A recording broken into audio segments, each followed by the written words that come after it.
بسم اللہ الرحمن الرحیم۔ السلام علیکم ورحمۃ اللہ وبرکاتہ۔ ناظرین، پیش خدمت ہے حضرت مولانا عبدالشکور فاروقی لکھنوی رحمۃ اللہ علیہ کی لکھی کتاب سیرت خلفائے راشدین رضی اللہ عنہم۔ ناظرین، آپ سے گزارش ہے کہ ہمارے اس چینل کو سبسکرائب کر لیں اور ساتھ ہی بیل آئیکن کو ضرور پریس کر لیں تاکہ باقاعدگی سے اور بر وقت آپ کو ہماری ویڈیو پہنچتی رہے۔ قتال مرتدین اور تجہیز جیش اسامہ رضی اللہ۔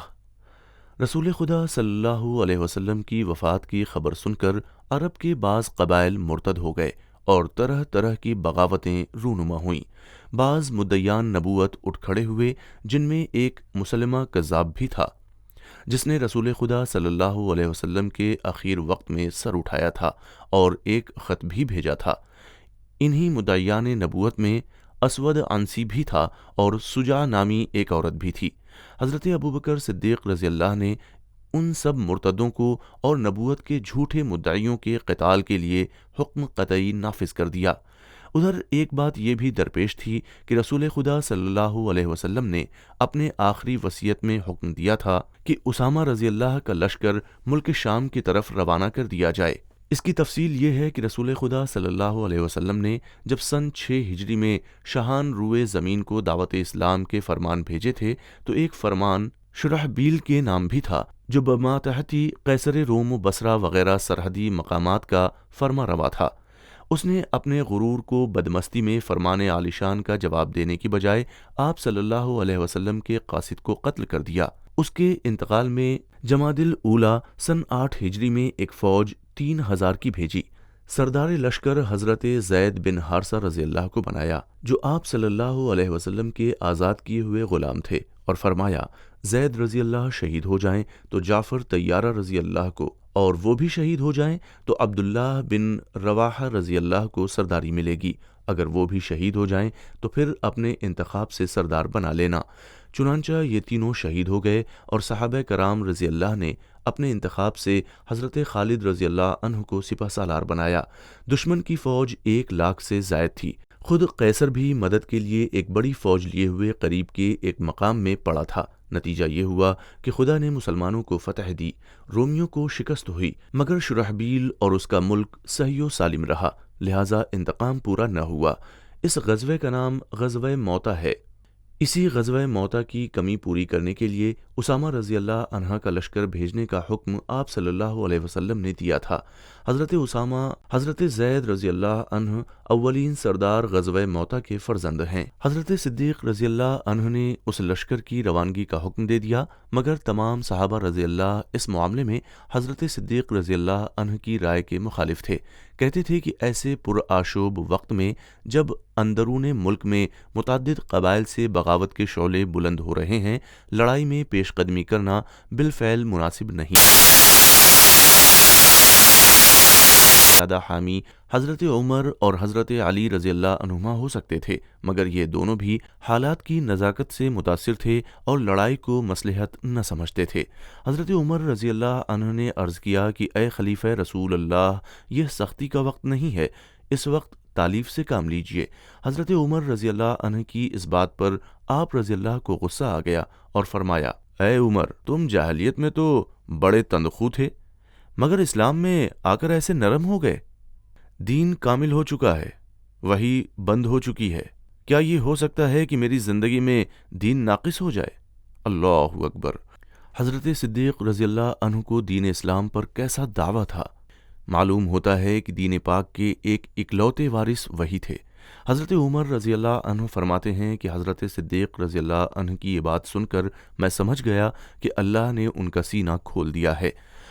حضرت علی مرتضیٰ رضی اللہ عنہ سے بھی اسی قسم کی گفتگو حضرت صدیق رضی اللہ عنہ سے ہوئی، مگر حضرت صدیق نے کسی کی کچھ نہ سنی اور مخالفت و ملامت کی کچھ پرواہ نہ کی اور حکم دیا کہ میری اونٹنی لاؤ، میں خود قتال مرتدین کے لیے جانا چاہتا ہوں، اور فرمایا کہ اسامہ رضی اللہ عنہ کا لشکر بھی روانہ ہو۔ خدا کی قسم، اگر چیل کوے میرا گوشت نوچ ڈالیں تب بھی میں اس لشکر کو نہ روکوں گا جس کی روانگی کا حکم رسول خدا صلی اللہ علیہ وسلم دیے گئے ہیں۔ چنانچہ فی الفور لشکر روانہ ہو گیا اور آپ اونٹنی پر بیٹھ گئے۔ سب سے پہلے علی مرتضیٰ رضی اللہ نے آگے بڑھ کر آپ کی اونٹنی کی مہار پکڑ لی اور کہنے لگے، اے خلیفہ رسول اللہ، ہمارا مقصود آپ رضی اللہ کی حکم عدولی نہ تھی۔ ہم نے جو کچھ عرض کیا وہ بطور مشورہ کے تھا، ورنہ جو حکم آپ رضی اللہ دیجیے اطاعت کی جائے گی۔ چنانچہ قتال مرتدین کے لیے بھی فوجیں روانہ ہو گئیں۔ جو فوج جس طرف جاتی ہے فتح و ظفر ساتھ ساتھ ہے، اقبال ہم رکاب ہے۔ ہر طرف سے تھوڑے ہی دنوں میں فتح و کامیابی کی خبریں آنے لگیں اور اسلام میں جو ایک مہلک وبا پھیلنے لگی تھی یکدم فنا ہو گئی۔ 1 سال کے اندر ہی اندر مدعیان نبوت بھی راہی جہنم کر دیے گئے۔ مرتدین کا بھی قلعہ قمع ہو گیا۔ حضرت اسامہ رضی اللہ عنہ کا لشکر بھی دشمن کی بڑی بہادر فوجوں کو تہو بالا کر کے بڑی کامیابی کے ساتھ واپس آ گیا۔